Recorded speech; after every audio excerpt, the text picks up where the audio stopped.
The Bible teaches there will be a final reckoning. Those who lack faith will forever be separated from God. The faithful will be united to God for eternity. And this is something Jesus Himself teaches us on several occasions, and we see that here in Matthew chapter 25. In tonight's text, Jesus' focus is on the judgment. He teaches a time will come when the faithful and unfaithful will be once and for all separated from each other. One of our hymns captures the main idea of this passage. It's titled, "There's a Great Day Coming." And the first stanza in the song says this: "There's a great day coming, a great day coming. There's a great day coming by and by, when the saints and the sinners shall be parted, right and left. Are you ready for that day to come?" And if you're familiar with the song, I remember singing this growing up. It goes on to say that this day will be a sad day. The sinner shall hear his doom, depart I know ye not. And the song also says that this day will be a bright day. That brightness shall come to them that love the Lord. And this hymn that we sing, and there's others as well, but this hymn really does capture the main idea here in Matthew 25 in the text that we'll be looking at. Let us be ready for the final day of reckoning. May that day be a bright day for each one of us, and may we share the gospel with others so they also can have hope for the future. So number one, the summary. The summary. Again, we're in Matthew 25, if you'd like to follow along in your Bible. Matthew 25, and we'll start with verse 31. Matthew 25, verse 31. Again, these are the words of Jesus. And He says, "When the Son of Man shall come in His glory, and all the holy angels with Him, then shall He sit upon the throne of His glory. And before Him shall be gathered all nations. And He shall separate them one from another, as a shepherd divideth his sheep from the goats. And He shall set the sheep on His right hand, but the goats on the left." So here we have, again, just a quick summary of the day of judgment. Verse 31 mentions Christ's return. So this is talking about the day of the Lord, a common expression used in the Bible, His return, what some people call the second advent, the return of Christ, the judgment of the world. It says He'll come in His glory. Glory is an interesting term to do a word study on. Here it would indicate His splendor, His power. He's not coming like He did the first time. The first time Christ came, He came humbly, as a man, as a servant. Think about when He went into Jerusalem riding a donkey. It's a very humble way to do things. It's not going to be like that regarding the second coming. He's going to come in His glory. He's going to come in power to judge the entire world. If you look at these verses, it mentions all nations. Right? We see that in verses 32 and 33. Right? Verse 32 says, "And before Him shall be gathered," you can notice that term there, all nations. So the New Testament teaches, doesn't matter what nation a person is from. The New Testament wasn't just written to Jews from the nation of Israel. The gospel message, the New Testament, is for everyone, and everyone is accountable to Jesus Christ. Again, it doesn't matter what nation they're from, whether they believe in Jesus or not. The Bible teaches every single person will give an account to the Lord on that final day. So may we carefully consider these words of Christ, because Jesus is saying each one of us here will be there on that final day. Let's be certain we are counted among the sheep and not the goats. So we have this brief summary in verses 31 through 33. And Jesus tells us about the sheep and the goats as we keep on reading. So number 2, the solace of the sheep.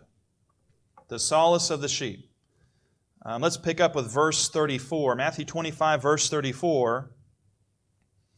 Then shall the king say, so this is a reminder of who Jesus is. Again, not only for us, but again, He's King of all. Right? Lord of all, King of all. Then shall the king say unto them on His right hand, Come, ye blessed of my Father, inherit the kingdom prepared for you from the foundation of the world. So notice there in verse 34, the king says, the first thing this king says to those on his right, he says to them, Come. What does it mean to be saved? Right? Here's a good, I think, one-word summary of salvation. It's the king telling you to come. Right? When Jesus returns to this world and everything comes to its end, being saved means you are with the Lord. You are invited to come to Him and be with Him. Salvation also entails being part of His kingdom.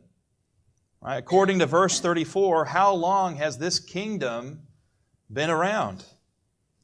Notice there in verse 34, it says it's been prepared since the foundation of the world. That's a long time.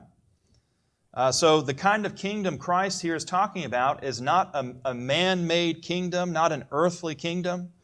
You know, history is full of kingdoms that no longer exist, full of governments and kingdoms and man-made institutions that no longer exist in this world.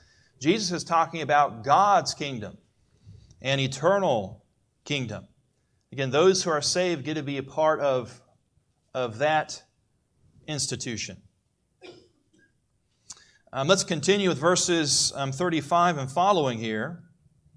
So again, he says in verse 34, to those who are blessed, he says, Come, blessed of my Father, inherit the kingdom prepared for you. Then verse 35, he says, I was a-hungered, and ye gave me meat. I was thirsty, and ye gave me drink. I was a stranger, and ye took me in. Naked, and ye clothed me. I was sick, and ye visited me. I was in prison, and ye came unto me. Now, these are some interesting statements from Jesus, aren't they? Kind of puzzling. Because Jesus is talking about things that haven't happened yet. Right? He's talking about the end of the world, the final judgment, and He's going to say to some people, I was hungry, you fed me. I was thirsty, you gave me drink. I needed clothes, you gave me clothing. I wasn't feeling well, you visited me. I was in prison, you visited me. But I haven't done any of those things for Jesus, have you? Can Jesus talk about things that haven't happened yet, that haven't been fulfilled yet, to people like you and me who've never even met Him? Personally, we've never met Him. Right? I've never stood before Jesus face to face, and He said, "Hey, can I get a drink of water?" And I said, "Sure. You want a Diet Coke, or what do you want? You can have anything you want, Jesus." Right? Well, we've never done that. And notice that's part of this passage, because that's how the people respond. Look at verse 37. Then shall the righteous answer Him, saying, Lord, when saw we Thee a-hungered and fed Thee, or thirsty and gave Thee drink? When saw we Thee a stranger and took Thee in, or naked and clothed Thee?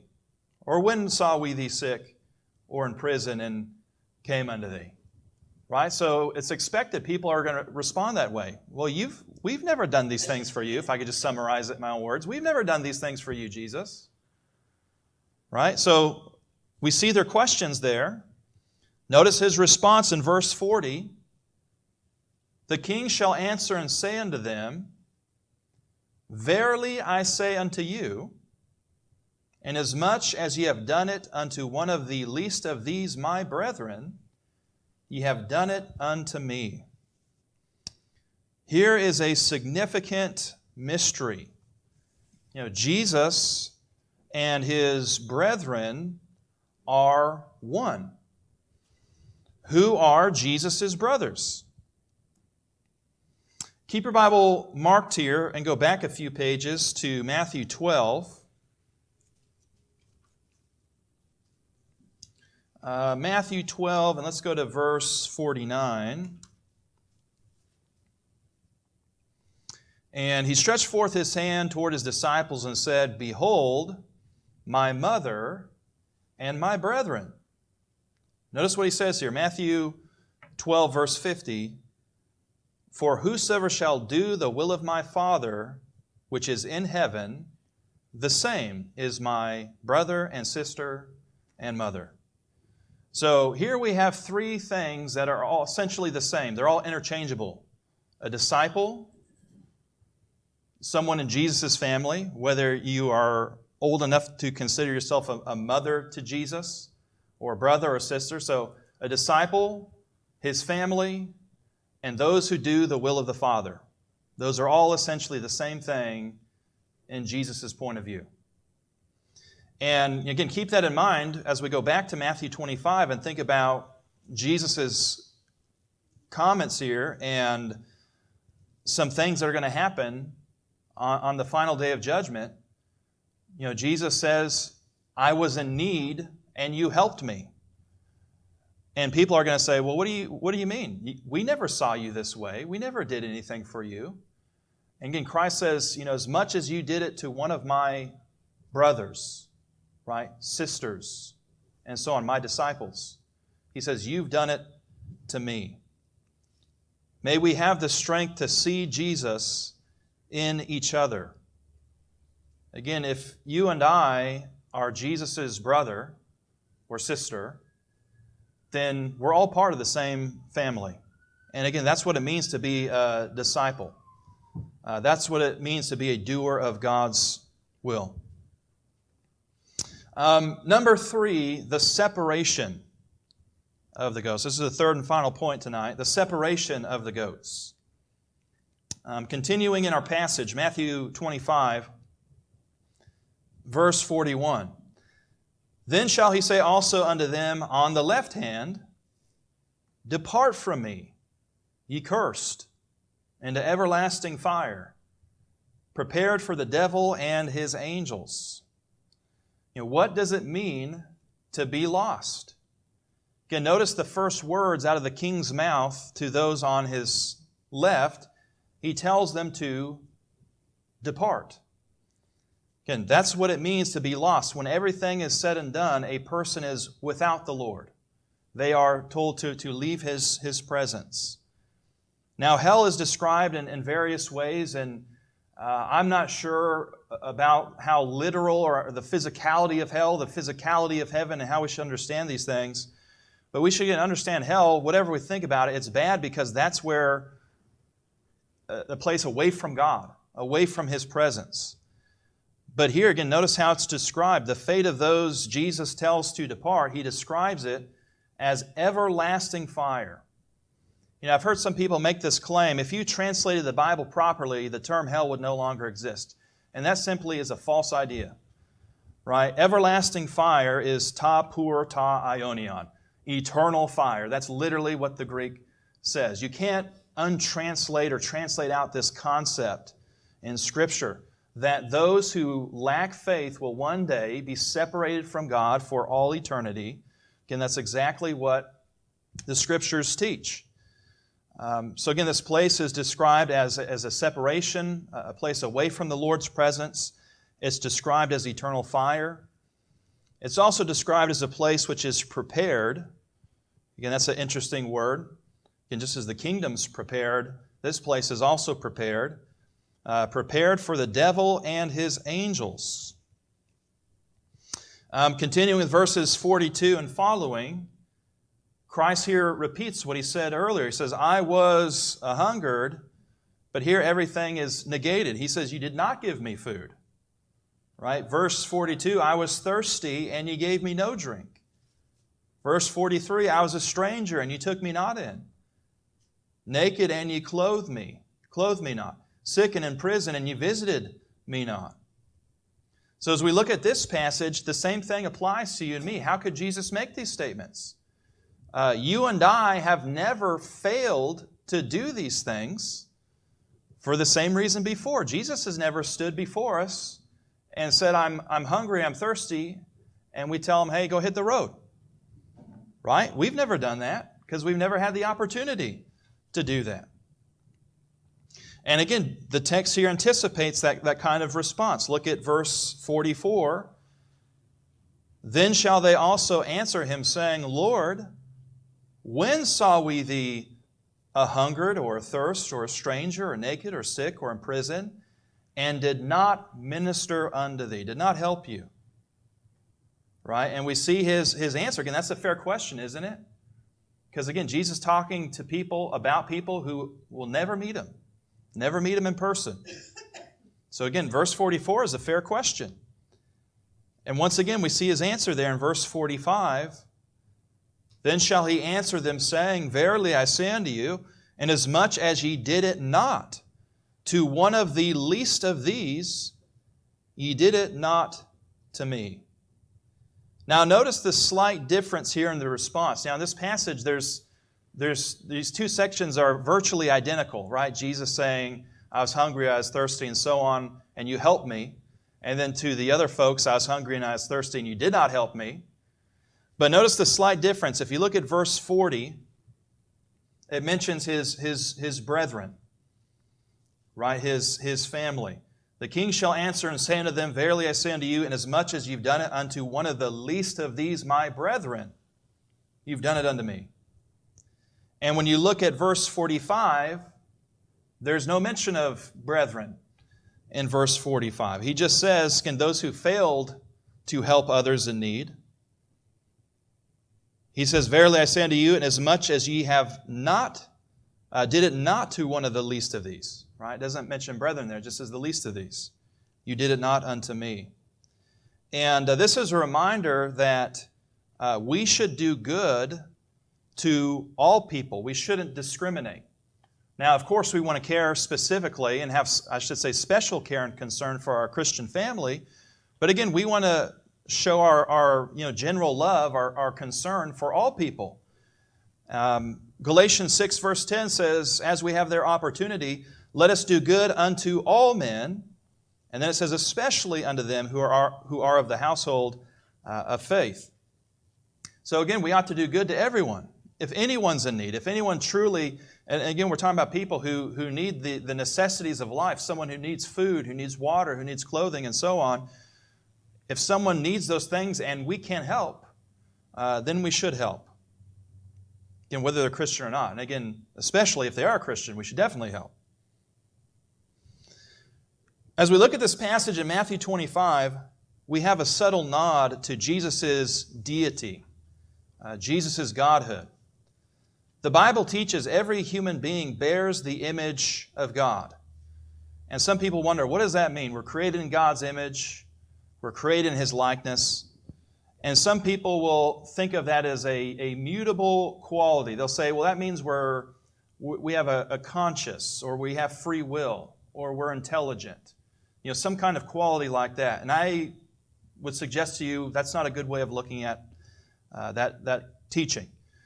Rather, to be created in God's image means you have an immutable status, something that is inherent with every human being.